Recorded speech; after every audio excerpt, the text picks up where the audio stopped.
And that is a wrap. Yeah, and draft, develop, and re-sign. Yeah, CYBO is happy. His teammates are really happy.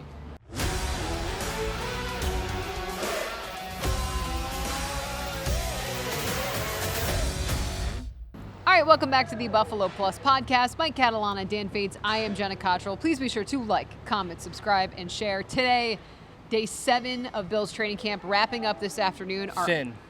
Our observations, pass catcher of the day. But we got to also start with the news of the day, Michael, and the Bills extending O'Cyrus Torrence, and what a deal it was. He's one of those guys you never think about. Yeah. Because he's always on the field. I mean, some guys don't miss games. He doesn't miss snaps. Yeah. Basically from the time he was a rookie. And you cannot take that guy for granted. You know who doesn't take him for granted? The guys who play around him. Not a big talker. He is a good guy and a good guy to talk to, but he's not the kind of guy you're always going, what's the big interview with CYBO after the game? They rewarded him for his play, his consistency, and his ability to be on the field all the time. Yeah, he has been so solid. And to your point, Mike, you don't notice him, and that's a good thing. Yeah. He's not giving up sacks, and he's clearing a way for James Cook in this running game. He's been so instrumental since coming to Buffalo and being that guy. Here's a guy that, like you said, Mike, plays every single snap. We got to talk to not only CYBO, but some of the players after practice. CYBO's really happy to get paid. His teammates, they're really happy for him. Everyone was super happy. Rumor kind of just spread throughout the afternoon. We were working out, and then we came out to walk through, and everybody, round of applause. And Josh, pretty much just says we're super proud of you and enjoy that, and you worked hard for it. So it's a really special moment, not only for him, for his family. I know what it feels like. It's a great feeling to know you're locked up and know we're going to be playing football the next 4 years, and you're getting paid handsomely. It's a good feeling. It just gives me more the reason to be excited that I'm here for another 4 years. It's a family vibe. Everybody in the locker room, they care about each other, they love each other, and they seeing them being happy for my success, family, just makes me feel more better to be here. I'm so happy for him. It's nice to know that I have my whole right side locked down for the next few years, and I know 17 behind us is even happier. He deserves every penny. He's been so steady for us the last few years. He's going to continue to get better. And again, CYBO is just that guy on the team where you ask anybody, I don't think anybody could say a bad thing about O'Cyrus Torrence. And just in terms of the deal, for the details, 4-year, $78.4 million extension that includes $46 million of guaranteed money. And I know, I just love hearing those kind of numbers. Sometimes we just say them. Hey, listen, he's earned the money in the NFL. We can talk about other things. He's earned it, but you just, $46 million guaranteed. Guaranteed. That is awesome. Yeah. Also, a little background on CYBO, because, again, we don't talk to him that much. And some people call him Cyrus O'Torrence. That has happened before. One person. Didn't you call him O'Cyrus O'Torrence once? Yeah. It made him real Irish. Made him really Doubling Irish. down. Here's a guy, literally, that didn't get into football necessarily because he loved the sport when he was a kid. He was overweight, and his parents were worried about his weight, and they said, you should play football.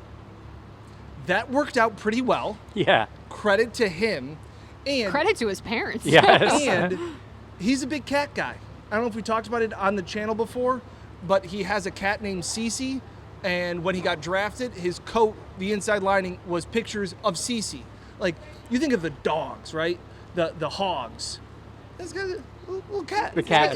He's got some dogs too Hold as well, on. but he talks a lot about his cat. So now we got a CC, because we got CJ and DJ, and now we got CD. CC. CD, Yes. Yeah. I did think it was really cool to see a guy get rewarded who has done so much for this team, has been in the trenches, has been so consistent. And I feel like to see someone like that get rewarded, and also just the teammates and how happy they were. But that message about paying him, it sends a signal to that entire locker room. We've talked about it on this channel a lot. Players pay attention to who gets paid. Yeah. And look, I don't think there's players sitting back going, this guy doesn't deserve it or whatever. But sometimes teammates might raise an eyebrow. Sure. Somebody gets paid, or a guy they don't think is as committed. What did Josh say? You're not going to find a guy who's saying anything bad about him. I agree with that. The ultimate teammate. Teammate and really good player. And guards are people too, because they're getting paid now. Yeah. A lot of money for guards, it used to be you only paid the left tackle. Sure. And then teams started to realize it's 5 guys on that line. Yeah. And guards get paid a lot more, and he's right in there. And Spencer Brown, very happy. Yeah, and the continuity is such a big part. The Bills, once this deal goes through, I think it's not officially official yet, as they will say, but I think they will have one of the most expensive offensive lines in all of football. There is a lot of money invested in it. They play up to it. Let me just also put that out there. They have been a top 5 offensive line for the last several years, but the continuity is a huge part. And you talk about guard play, Mike. It used to be the fast edge rushers. You need to have those Deion Dawkins, those Spencer Browns to be your tackles. But Emery Hunt from CBS Sports, I remember talking to him several times at the Combine.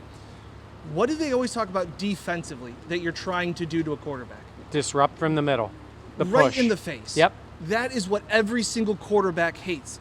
Josh and all the greats can step up into the pocket, but if that center and guard are getting pushed back into them, it's trouble. So to really solidify and know what you're doing there on that right side, Spencer's like, I am so happy. Connor's like, I'm so happy that we now know what we have, that we're all locked up here long term. Yeah. You got to give Brandon Beane credit for this. You've got I won't even say Mercedes, we'll go above that, in Josh Allen, right? Ashton Martin. Yes. So you want to protect him. I thought it was Aston. It is, but I Okay. just let it go. Do you have one of those in your garage? Nope. Clearly. It's an Ashton Martin. Anyhow, that was pretty funny. But you have Josh, right? What'd So, I say? hey, You listen. said like Ashton Kutcher. Aston. Aston, yeah. We don't have any of them, so it's No, fine. Not yeah. yet. Not Buffalo many people Plus do. to the moon. To the moon. Say, help us out. No, I'm kidding. Like, comment, subscribe, please. So we talk about guard play, right? You let David Edwards go in free agency, got paid a lot of money, good for him. That's a guy. So He now earned it, you're yeah. so now you're trying to figure out that left side for the guard's position. Who's going to start there? But you've got the rest of it solidified, and it's like you don't want to be taking chances. There's always injuries. There's always things you have to deal with. Yep.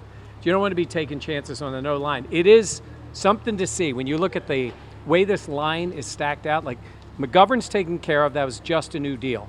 So is Torrance. Yep. I think the guy they're going to prioritize on this line longer term is Spencer Brown. Agreed. And then Deion can still show if he can keep playing. Yep. Sometimes people say, well, you bring in a new guy. It's left tackle. Yep. So even though he's getting a little older, Deion needs a bounce back year this year. And if he plays that way, he's going to stay as their left tackle. And you brought up earlier in the open about draft, develop, resign. Like, credit to Bean. This is a guy they drafted in the second round. Loved him in the second round. Loved him in the second round. Thought he could have been a first rounder. Yeah, and they went for it, and someone that has been the guy that they were hoping him to be. Now, remember hold the on. I was draft just going to say, prospect. you didn't interrupt, so I want to make sure. And now I interrupted you because you didn't interrupt. You turned your head towards me, and he was ready to go, but I gave him credit. So, Dan, go ahead. Lost it. To be honest with you, I had something, I lost it. We were talking about draft, develop, resign. Mike finished a point on the offensive line about Deion and can solidify things this year with his play. This is now an expensive right side of the offensive line. I do never want to go bargain bin TJ Maxx or Coles on my left tackle when you have Josh Allen. So Yeah. that will have to be figured out long term. For the short term, this offensive line is paid handsomely, and they have backed it up with their play, Yeah, and that hope to continue. yeah. It's TJ Maxx and Cole's taking a shot here. I know. I feel like you should below that. Marshalls? Well, no, honestly, for left Well, tackle. Marshalls. For left tackle, though, I Left actually- I tackle, you get got to it. spend. Yeah. You don't want to be getting Ashton Martins for everybody. Seriously. It feels very fitting that it's raining right Yeah. now. It did not rain at practice today. Final practice number 7 here in Rochester and Pittsford, but it feels pretty fitting that it's raining. I don't like the slander to Rochester for the rain. 25 years of camp here, rarely had rain. It's usually too hot, and the players are diving into the cold tubs afterward. This was just one of those years. Today was nice. It was a little shorter practice. They're on the road back to Orchard Park, but it is wild how much rain we got during this 10 days, 7 practices. Yeah, and while the camp practices were shorter, I still feel like the Bills got what they wanted to and what they needed to out of camp in terms of the kumbaya aspect. Like Josh was, Kumbaya-ness. yeah, Josh was talking after practice about, all sitting around the fire pit, What'd he eating say? dinner. What do you say? I don't. You're close. Closest. Oh, he said it's the closest knit team he's been on. Like, It's 9 years running. Congrats to these close-knit teams. they're all very close knit teams. Josh But is like, it's the end of camp. Where are my cliches to use? Close-knit group, got it. But I do think them coming away to Fisher is a component in that because, when the guys go back to Orchard Park, they have their lives, whereas here, it is practice, it is being around your teammates, and it is tape. Guys were flying around, Dan. So, That's a Josh. hold on, because I know we're going to get into some on-the-field stuff, but now that camp is wrapped up, and you zoom out, what are some of your takeaways, not specifically players, but like Joe Brady had talked about wanting this to be a very intense camp. What are your thoughts on that? It's hard for us to tell, even just watching on the field. I don't think physically it was so demanding. Like, they had the pads on, they had the one practice where everybody was pissed off the whole practice. But for the most part, it felt like regular practice. They did move at a good pace. I didn't think it was that much different, but they did. But it was. I didn't think it was that much different pace than the other practices, but that's fine. Does he want me to interrupt him again? Yeah, go ahead, because It's getting feisty on this podcast. What did you think the pace was fast today? I did. I thought throughout camp, I thought it was faster pace. And I thought that even when they made mistakes, they didn't stop and go back to redo something. They just kept pushing forward. So my point on it, you asked about, I think Joe Brady wants to put his stamp on it, but I think he's being judicious in what he does. He's not like, this is all changing, that's all changing, even that, and I will get. So if there is a little more pace, that is an adjustment. That is not, it didn't work, we're changing it. Correct. I don't think he's had that mindset. No, I'm not saying you said that. Okay, I'm just saying, checking. I'm saying is, I don't think it was like, wow, drastic difference for this No. team. It's minor changes. Yes. Time of practice, how much time in pads, the half pad practice, like all those things. Oh my gosh, Michael. I've Saying been a infected by it. Dan cliche. I just said all those things. You did. But it was fitting. Yeah, I guess for me, I noticed a change in tempo and pace. And I also felt like there wasn't as much like 11-on-11 stuff as I feel like we have seen in the past. Now, there also has not been, this camp was a very healthy camp for the most part. They for also this didn't team. practice 3 days in a row. So there's, the give and take that comes with that. Tomorrow will be 3. Yeah, it's an odd one, too, because that practice is always a little different. Yep. Yeah. Part of it is there's 90 guys on one football field, which it is feels different like a than pregame warm-up is Yeah. what it Yes, really will feel yeah. like tomorrow. Healthy, for Yes. sure. Yeah. There wasn't, and again, we're not in the building, even that building. There didn't feel as much 2-minute drill at this camp. Yeah. They did that today. Little hurry That up, was something that they worked on. I felt like that was something that was drilled in every single day for like 2 separate periods in the Sean McDermott era. Just another little thing that I noticed as a Look, difference. they've been good in the 2-minute, certainly in the regular season. That's been something they've been able to score points that way. But you always got to be, especially with DJ Moore out there. Yep. We mentioned them getting healthy. No Max on the field Yep. today. Yeah, it It's was a perfect segue. Yeah, Brady was saying it was more precautionary. I'm not exactly sure what he is dealing with. He but was getting worked out with trainers at the end of last practice on his birthday, but he seemed fine. Sorry, I didn't know it was his birthday. They sang to him and they did a whole thing. Oh, I was up there doing my job. Wow. Shots You were fired. down here doing your job. Yeah. They sure didn't come across like I was doing my Yeah. job. Happy birthday! You're sitting around singing happy birthday to Max. I'm out here working. It's kind of how that came across. I think you thought of it that way. He did. I thought there were IGB today when they were doing some reps. He had a really nice rep on Josh Palmer. I can't figure out if that's a good thing for IGB or a negative thing for Josh Palmer. That is still to be determined. Are you shutting down a top 3 wide receiver, or are you a struggling wide receiver that can't beat a rookie corner? But IGB's size, I have felt it at camp. Yeah. That's been noticeable. And he got a lot more time out there today because of And you the Max probably have it situation. on here, but to Josh Palmer's side, made a really nice play in the corner touchdown catch. Yeah. Good to see. Anytime other guys besides DJ Moore are making those kind of plays. Yeah, IGB and Keon got mixed up a little bit again. IGB is still grabbing. Like, they had refs today for the first time. He is not intimidated or shy about grabbing and holding. And again, this is the first day we've had refs. Does that worry you at all? Yes. Yeah. Because of the college background. Yeah, that was one of the things about him coming out of college. Kenai Walker had really nice coverage on a wheel route with Dawson Knox. That was really cool to see, especially when it's right in front of us and you can see the reaction from the defensive sideline.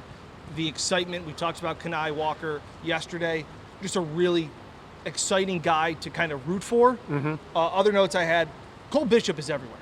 He is lining up everywhere. Yeah. And we'll leave it at that. Dwayne Carter made a couple plays today where I went, Dwayne Carter. Dwayne Carter's at training camp. Yeah. That's awesome. My new dude of the day is for a negative Oh, okay. because Deion Walker did not partake in the 11-on-11 today. I think it was very much just a veteran rest. The rookie Jude Bowery got in there. Not a great day for Jude. He had a full start. They kicked him out, which is what they do for every player, Spencer Brown, all of those things. So they had a play. Jude came back in and had another false start, which called Joe Brady to be more vocal about, I need a left tackle in there, and it wasn't going to be Bowery. So rough day. In that moment, we talk about getting those opportunities to run with the ones. Not great. It's a different position, different round. But to go back to our beginning story about Osiris Torrance, the thought that that rookie walked in to a playoff team and started from day one is a lot. I know he was a second-round pick, and you would hope he would play. Only bring that in. Sometimes rookies' heads are spinning a little bit. So, rough day, but that doesn't mean the guy But it is can't tough compete. to see when you have that opportunity and you're like, especially this the is false starts. Yeah, and the false starts are things where you're like, you know, your boy Steve Gosnell, great White Steve over Kenai Walker. Like Deion Dawkins, That was the scores only thing, touchdowns. That was Dan on Dan crime. Yeah. It was To like, my guys. Dan's gonna be happy. Dan. Yeah, might be exactly. sad. I was like, yeah. yes, White Steve. It's my boy Kenai. Yeah. Yeah. I thought the pass catcher of the day was Josh Palmer. He had the deep ball that was caught in the 2-minute drill. Really nice contested catch to go up, track the ball, and then he kind of landed on D. Alford. Alford was shaken up on the play, but the play before that, Alford had really nice coverage. Yeah. So we've seen now 2 or 3 flash plays from Josh Palmer at this training camp that you went, like deep down the field, track the ball, acrobatic, difficult catches. Able to come down with it. I was like, they would really like that. Yes. Again, we've talked about it so much, but if they can get anything out of Josh Palmer, it will feel like found money. We saw those flashes of it last year. Very few. The one in Atlanta. That's what I'm saying is they threw it to him down the field. That tackle that injured Josh Palmer, okay, the knee, the ankle, the whole thing. It was a hip drop tackle. It was D. Alford. D. Alford, yeah. Yes, did we talked about that earlier this year. I did not know that. Yeah, it was D. Alford who made Mike the just tackle. talks to himself sometimes. That's so fair. I'm brilliant to myself. So you might have seen a report too that D. Alford left the field. He did go into the trainer's tent, but he came back out. So just in terms of an update, if you have not seen that update, because it was like, let's see, because he went down, but he returned to the field with his teammates. Speaking of an update, so training camp in Pittsford ends on this day. It continues in Orchard Park next week. The one thing that we have, there are restrictions with video, but just so you guys know, there'll be no fans at those practices except for the one on the 18th, but we're able to watch the entire practice during the training camp mode once we get to the regular season. So when we continue to bring you updates, it'll be things that there's no fans, there's nobody else other than the reporters. It gives us some access to these type of things for another couple of weeks before we get to the end of the preseason. Yeah. I only had one other note. Jordan Hancock. Yeah. Another strong day. He went in after Alford got injured. So Hancock last year was the guy filling in as that 2.5 safety, the 2B safety with Poyer. This year, he's pretty much being D. Alford's backup at nickel. And he feels more comfortable because we've seen much better play out of him. He came in for D. Alford. had a really nice pass defense along the end zone line. I can't remember exactly who was in coverage, but he let everybody know that he locked him down. So if you remember last year, there were times Sean McDermott referenced him as a slot corner, Yep. being able to move him around. And he feels like you had Taron Johnson in that spot. It was a different defense. It'll be a different one, obviously, this year. And look, they signed D. Alford. They paid him a little bit of money. I think the thought is that he's going to play. But this organization has liked what they have seen out of Jordan Hancock to get him on the field. And like you said, maybe that safety spot was out of position for him for what they needed at that time. So I'm encouraged. We mentioned him yesterday that he had made a few plays, and now again making plays. I think that's great. Maybe that's the light bulb. Yeah. Like maybe and you want to see, as they always say, stacking days. Jordan Hancock has now stacked back-to-back days where you went noticeable on the field, making plays, good sign for him. So I'm going to be fascinated, Jenna, with the preseason games this year. I don't know how much the offense is going to play, certainly the starters. I think a lot of these dudes on defense are on the field. We're going to see real minutes from guys who are going to be starters or main contributors. He's going to need to see them on the field. Yeah, I mean, we're going to need to see him on the field, how it all comes together and what it does look like. And that's one thing where you talk about building and stacking days. Like, they talk so much about your rookie season, you're trying to drink water from a fire hose. Having that time, and I know it's a different system, but just having that time in the league, what that can do for you, and then seeing some progression out here on the field and big plays and big moments, like, yeah, you got to be excited about what he could bring because, he's a draft pick. Yeah. And that's like the TJ Sanders. Like, to see some more from those guys where you had expectations last year, it didn't work out, whether it's injuries or one thing or another, or Landon Jackson, those type of players, you're hoping that you find some money in your pocket there and that the game has slowed down a little bit for them to process. I don't think we really have talked about Landon Jackson on the podcast. He had, I would say, 1-2 moments, I feel like, throughout camp where I'm like, oh, Landon Jackson. So we were standing over here watching, and we had just mentioned some of that Landon Jackson. You do notice he's so much bigger. Especially with can I take a pads brief on. aside before we get to it? Did we make it through the entire camp without a best shape of your life reference? Yeah, we did. We did. Yeah, we flew right past that season. Wow. That might be the biggest upset of camp. Dion said it for himself. Yeah, he sort of tweeted it out, right? Yeah. That he sort of said, I am at the lowest weight. But I think we made it. Back Landon Jackson. to Landon Jackson. I still think this is a major adjustment for him physically and, this system. And I saw him bust through the line and make what would have been a tackle for loss, which was great to see. Moved with a good amount of speed. Like, you see what they have seen in him. Jenna, when we saw him on the field last year, he just looked lost. And then the kid got hurt, and that could all be and end up being a big benefit to him. Yeah. But I wouldn't say we came out of this camp feeling like he is going to be a major contributor for them. But I think that's important to talk about because we saw the body transformation in the offseason, and I feel like we did talk about, or the team talked about what he could add. And so I think he had a couple of nice plays, but also you're hoping that maybe he continues to progress because I wasn't like, man's got his hair on fire out there. And we're not breaking down this practice tape like these guys are. You know what I'm saying? Like, totally. If you're not looking for Kenai Walker, you may not recognize him as much as like I am because I'm looking for him. But like guys like Javon Solomon, guys like TJ Sanders, Dwayne Carter, like I made a note of it today. But yesterday when Javon Solomon was walking off the field, I went, oh, Javon Solomon. Yeah. Guys that we talked quite a bit at. Jim Leonard was talked quite a bit about, or asked quite a bit about, and they just have been there. Now, again, this could all be when the pads come on and you're tackling guys to the ground, and you may see that in the Cleveland practices. You may see that in the first preseason game. You may see that Saturday as they try and continue to ramp up the speed.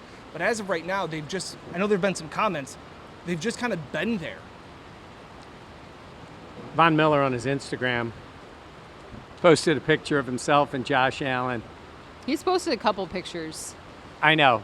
So the only reason I bring it up is I guess you No. never know. Nope. And So Diggs is in Washington. Bean was asked about this, Yes. and Bean said, "We love Vaughn. We love Vaughn. There's 10 guys he like talks to Vaughn all the time. that we would love to have back." You know, he kind of circumvented it, but I don't think it's. I would be surprised. He's Jadeveon Clowney now. A guy who can get you numbers, who can make plays, who is probably going to be going a little team to team. He's still going to play this year. Yep. But I just brought it up because Year 24 for him. he's like LeBron. LeVon. I don't think it. Yeah, I don't. I'm kidding. The year 24. That's Well, no, I'm because saying. LeBron is legitimately Right. No, what, we were like- just talking about it. Yeah, I just don't think it fits here. I don't. You don't think there's okay? I don't think And we so don't either. have to How- talk about Steph anymore. How shocked would you be if they signed Vaughn? I wouldn't be that shocked, but I'd I be don't. surprised. 10 being mind blown, 1 being I expected it. 8. Oh, that's pretty high. Yeah, that is high. Because then what is all this development for TJ Parker? Oh, what is all this okay. development for all of these guys that you're hoping to build something to bring in somebody like that? So who are all these guys? Michael Hoyt. Okay, let's go. Your boy, Well, no. I know we already have Rousseau. No. He's he not would be talking the about that. coming off the bench pass rusher. That's Michael Hoyt's job. okay, If TJ for Parker. the only reason I could see Vaughn is if Michael Hoyt, and it seems like he's going to be ready, if Michael Hoyt wasn't going to be ready. He does seem like he's ready. Because now. he is coming in to rush the passer. That's what he'll do. 3-4. Oh no. I was gonna say, I honestly no. feel like I'd be like a 4 out of 10. So- Like I'd be like, oh, Yeah, because does that bode well for like what they see beyond? Listen, they Not also- really, but they also think TJ Parker can be a very good player. The league's not waiting for him this year. Like, if he's out there at a number and they feel like we need another pass rusher, he would do it.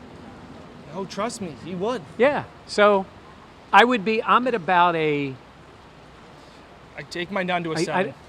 yeah, I'm with you at about, I was going to say 4 or 5.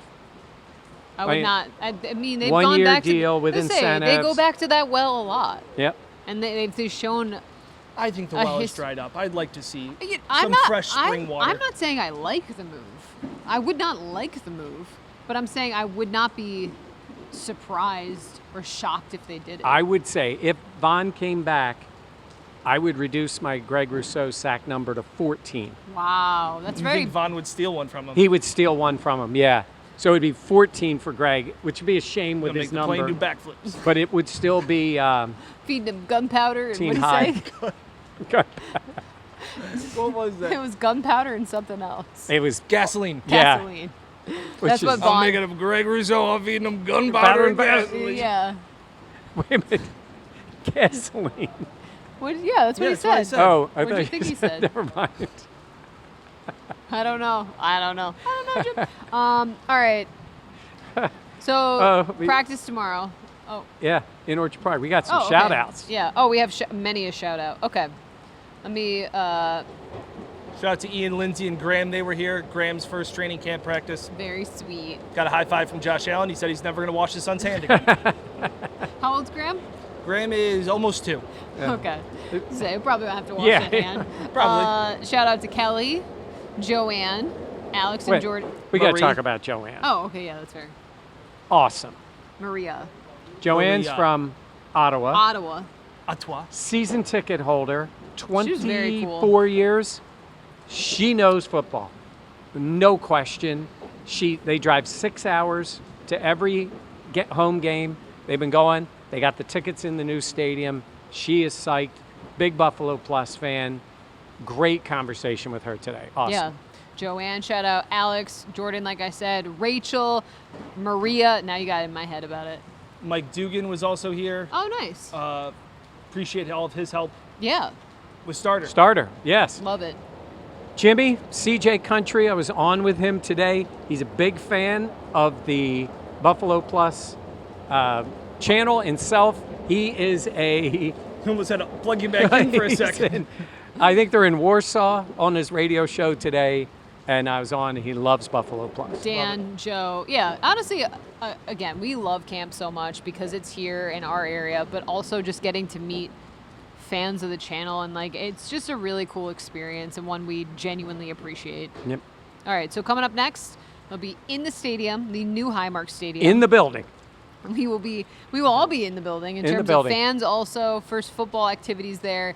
I'm expecting there to be some, I would say, hiccups, mostly with like traffic and stuff like that. I would prepare to get there early. I'm sure you already were. But yeah, we'll have a report of what goes on at the return of the blue and red scrimmage in Orchard Park coming up tomorrow. And then next week they're in Orchard Park. Also, we'll let you know, expect episode 2 of Micah Hyde to be coming up very soon. Remember, it'll be a weekly podcast that we'll do with Micah, so it wasn't just a one-off Pops Mafia thing. suggested Buffalo plus. I did Micah make me Hyde. laugh. No, he just said Buffalo plus. I like that too. That made me giggle. I like that. That was very funny. All right, that'll do it for us. Please be sure to like, comment, subscribe, and share. For Mike and Dan, I'm Jenna. We'll catch you next time here on the Buffalo Plus podcast. Plus.